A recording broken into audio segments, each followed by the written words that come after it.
Now, I know you look at the big developments, political developments, economic developments happening around the world, maybe more than I do. And there are developments that are impacting how the United States military participates in the world. For example, there are now countries where we used to be able to safely deploy troops, build up a base or whatever, and then work off of that base. But now there are an increasing number of countries where there is not a secure place to land, and issues of that type. Now, so I have learned that you have the Assistant Secretary of the Navy, is it? Yes, Admiral Dennis McGinn will be ending it in a conversation with Bill Perry, the ex-Secretary of Defense, about the Navy. And what's really interesting to me is that the Navy has really been a leader in energy efficiency for very good reasons. One, if you have an energy efficient airplane, it can hit targets a longer ways away and be more effective. If you have a more energy efficient ship, it can stay on battle station a longer period of time and a smaller fraction of the time in port. So there's a good operational reason. And then if you have more energy efficient electronic equipments for the Marines, they can carry more equipment effectively without getting as tired. So it's a really good reason for energy efficiency, and they've been investing in that. So you slipped out that this is a lot of operational benefits.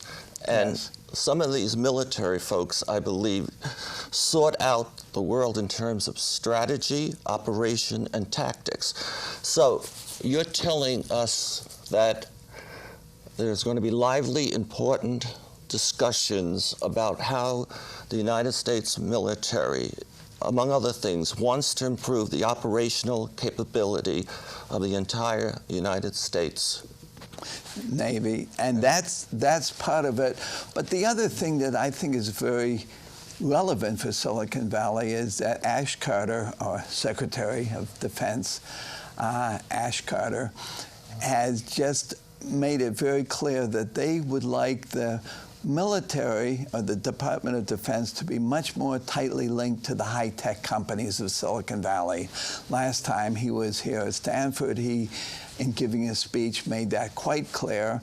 And I think there's going to be some very important business opportunities for the sophisticated companies of Silicon Valley, and there may be some discussion of that in that session as well. So the element of energy efficiency, whatever type of energy is involved, energy efficiency will become more important, and it is now, obviously they sent you signals that the energy efficiency will be extremely important to the military, and that means business opportunities for those who understand the direction the military wants to go.